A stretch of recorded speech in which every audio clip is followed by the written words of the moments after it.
جہنم سے نکل کر خود کے کام. اللہ اکبر. حضرت حر پلٹے, آقا امام حسین کی بارگاہ میں آئے, آقا حسین کے دامن کو پکڑا. آقا امام حسین مجھے معاف کر دیجئے, میں وہی حر بد نصیب ہوں تو آپ کو گھیر کر لایا تھا. اللہ اکبر.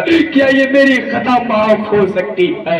حضرت حر نے اتنا فرمایا تھا, میرے سخی, یہ میرے سخی امام نے اللہ اکبر فاطمہ کے راز دلارے نے نبی کے نواسے نے کہا ہاں تمہاری یہ خطا معاف ہو سکتی ہے.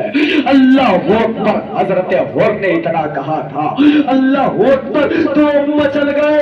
ابھی آقا امام حسین اور حضرت حر میں بات ہی ہو رہی تھے, لیکن ابن زیاد کا ایک سرسرا غلام, ایک بے عقل احمق غلام آگے بڑھا جس کا نام سالم تھا. وہ بار بار آقا امام حسین کو للکارتا رہا.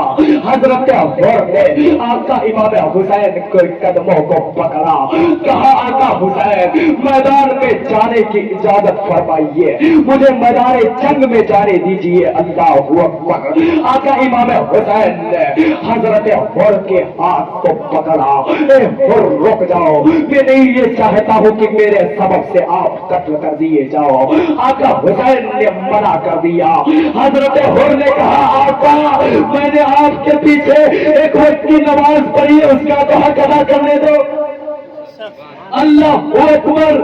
بار بار حضرت حر آپ سے اجازت مانگتے رہے اور ابن زیاد کا سرسرا غلام چلاتا رہا, للکارتا رہا. جب حضرت حر کے جوش کو آقا امام حسین نے دیکھا تو اجازت دی. کہا حر سنو, تمہارا نام حر تھا, 21,000 بکور, اس کا معنی ہوتا آزاد. اللہ اکبر.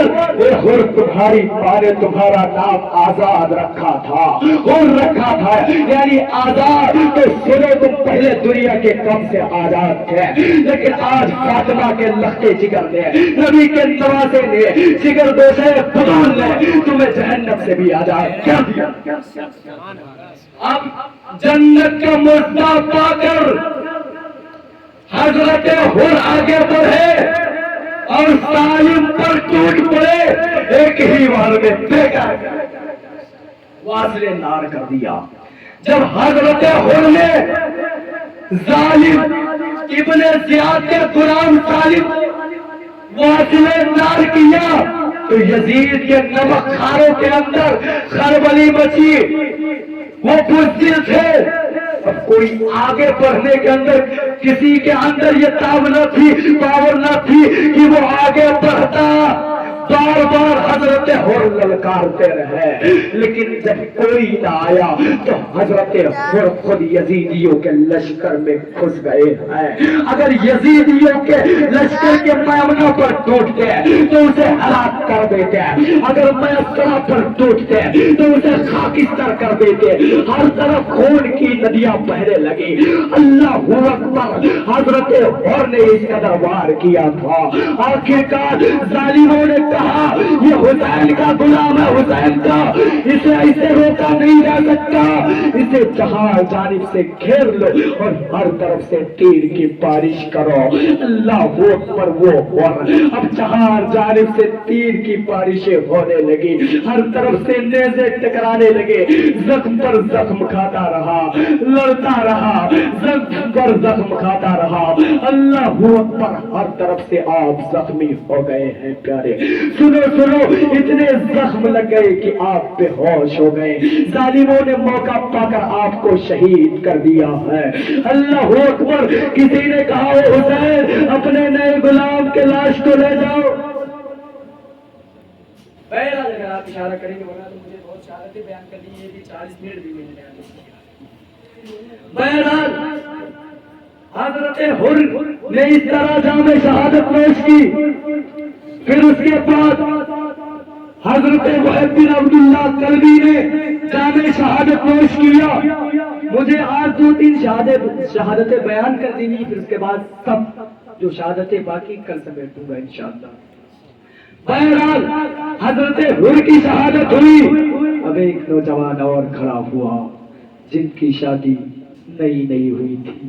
اللہ اکبر. 15 دن بھی نہیں گزرے تھے, 15 دن بھی نہیں ہوئے تھے شادی ہونے کو, لیکن غلام میدان کربلا میں شہید ہونے کے لیے کھڑا ہے. شاید کہ یہ غلام آقا امام حسین کے قدموں میں سر نہ رکھتا, لیکن وجہ کیا تھی رکھنے کی؟ سنو پیارے, اس کی ماں بوڑھی تھی. اس نے کہا میرے بیٹے سنو, اے میرے لگتے جگر, اے میرے نور نظر, میرے آقا کی حدیث ہے کوئی بیٹا اپنے ماں کا حق ادا نہیں کر سکتا ہے. اے میرے لگتے جگر, اگر تم چاہتے ہو کہ اپنے ماں کا حق ادا کر دو تو اپنی جان کو آقا امام حسین کے قدموں پہ قربان کر دو, اس لیے کہ آج ان پر بڑی مصیبت ہے. اللہ اکبر. وہ بڑے امتحان سے گزر رہے ہیں, ان کے لیے امتحان کی گھڑی ہے. آج ان کے امتحان میں تم شریک ہو جاؤ. اللہ اکبر. ان کی ماں نے اتنا, حضرت وہب بن عبداللہ کی ماں نے اتنا کہا. پھر آپ اپنے بیوی کے پاس آئے ہیں کہ اے بیوی سن, میں جا رہا ہوں حق کے لیے, اپنے سر کو قربان کرنے کے لیے جا رہا ہوں, حق کے لیے اپنے سر کو کٹانے کے لیے جا رہا ہوں, مصطفیٰ کے دین کی سرخروئی کے لیے اپنا سر دینے کے لیے جا رہا ہوں. بیوی نے کہا اے شوہر نامدار چاہیے, اس کے بدلے میں